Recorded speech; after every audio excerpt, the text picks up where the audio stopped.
I've reviewed this case and all pertinent materials.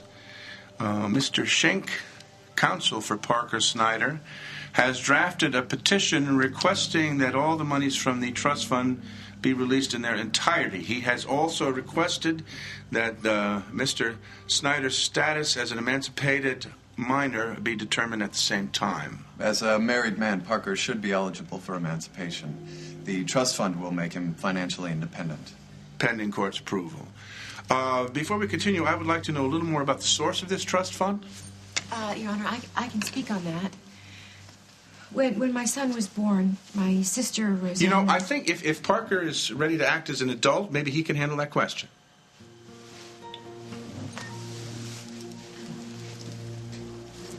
My Aunt Rosanna gave it to me, and she wanted me to have the money, not my mom.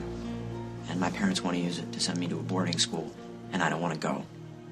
Yes, I see from the affidavit that your mother and father want to send you to Eastlake Academy, very prestigious boarding school. Could you tell me what your objection is to getting a fine private education? They don't want to send me to Eastlake for the education. They want to keep me away from my wife.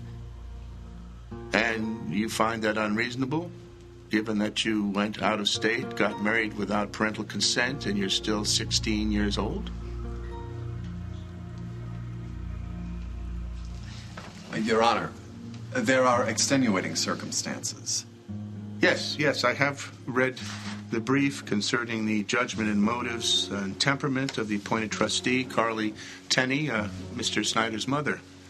Said trustee has been arrested multiple times, abandoned her 3 children, broke a bail bond, fled the country while under an outstanding warrant, aided and abetted a known jewel thief.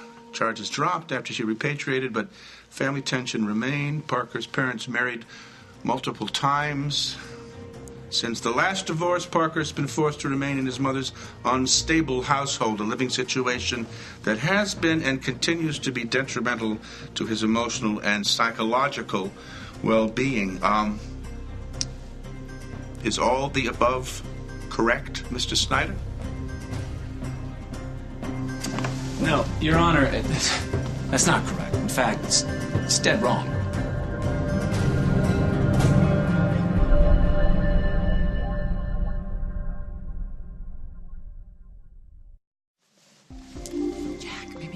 No, I have to do this. Your Honor, the report you just read needs some interpretation, I think.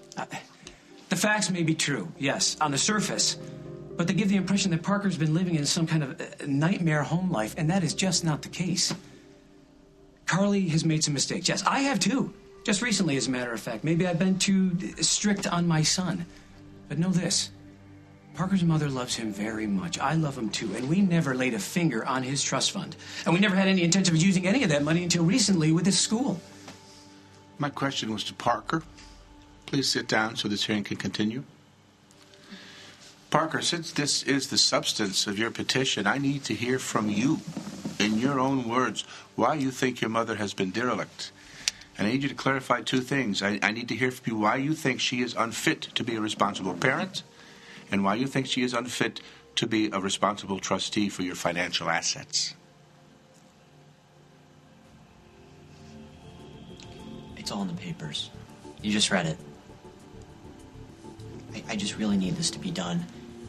There's been a lot of crazy stuff going on in my family right now, and I need to be in control for me and for my wife.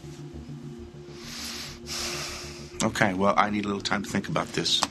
We'll adjourn for 10 minutes.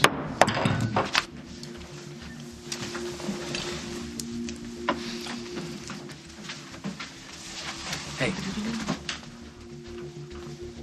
Thanks for standing up for me, Jack. The judge has to see it's not so black and white. What the judge has to see is that those 2 kids are too young to take care of themselves, whether Parker has money or not. Just hope he does the right thing. I can't lose our son.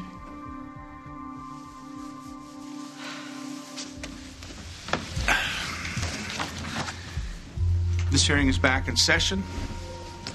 I have considered all the relevant claims and counterclaims in this case, and I have concluded that Parker Snyder is a very bright, very capable, very determined young man who, like many 16-year-olds, is angry at his parents and in a great hurry to get control of his own life. However, I see no evidence in Parker's petition of an overly restrictive or in any way an abusive household. Therefore, it is a decision of this court to deny the petition for emancipation. The original terms of Parker Munson Trust will be upheld, and the monies will be given in the specified increments when Parker Munson Snyder reaches the age of 21. However, I do see some merit in Parker's claim that his mother should be disqualified as sole trustee, given her past troubles, legal problems, and various indiscretions. So I am prepared to draft a petition to change trusteeship to another responsible adult, preferably someone outside the family, someone who is reliable, impartial, and mature. Do I get a say in who that is? Certainly, you could make a suggestion pending court's approval. Okay, well, I'd like the trustee to be Craig Montgomery. No, that's not happening. Order. Craig is a family friend, and he's in business with my mother, and I know I can trust him, and he won't take sides. Very well. I'll look into it. Mr. Schenck, you can put change of trustee in motion, assuming Mr. Montgomery is willing and pending court's approval. This hearing is now adjourned.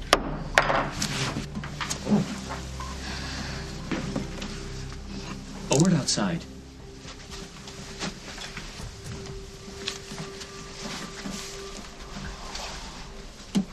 Honey, come here. Come here. I need to talk to you later. But I also want you to know that you were my little girl and you always will be my baby, okay? Okay. This is what Craig wanted all along, isn't it? First he lends Parker his car, then he gets him out of trouble with the cops, and now he's paying for a honeymoon suite, all because you've been letting him get away with it. Are you crazy? You think I wanted this to happen? You could have stopped him, but you didn't. Jack, that's absurd. Nobody could have predicted this. I'm as upset about it as anybody. You're really tight with Craig. And now the guy has more responsibility for our son than we do because you've given it to him. How can you possibly be blaming me Or for maybe the this? two of you worked this out in advance. Is this the deal you made when you were in bed? All right, stop it, Jack. That's enough. Let's go home. I got salami and provolone. You want a sandwich? I can't believe I lost my son to Craig Montgomery. And your daughter, too. Can't get much worse. At least he's not emancipated. No, it's just as bad, Janet. Both of our kids will be under Craig's influence. And he'll do whatever makes Parker and Liberty happy if it means he can keep his claws in Carly. It's a dream come true for Craig. You listen to me. There is no way I am going to let Craig or anybody else take my daughter away from me. And you're not going to let that happen with Parker either. So we need to focus all of our time and energy into getting the kids to come back to us. Are you with me? Of course I am. Good. Okay. You need to refocus. And you need to stop worrying about Carly. And you need to stop fighting with Craig. You're right. And Carly. You're right. Both of them. You're right. Everybody. You're right, as usual. You know, you really need to listen to me more. Yeah, I wish I listened to you a little sooner. Things might have been different. Come here. Come here. We're going to turn this thing around, okay? I promise.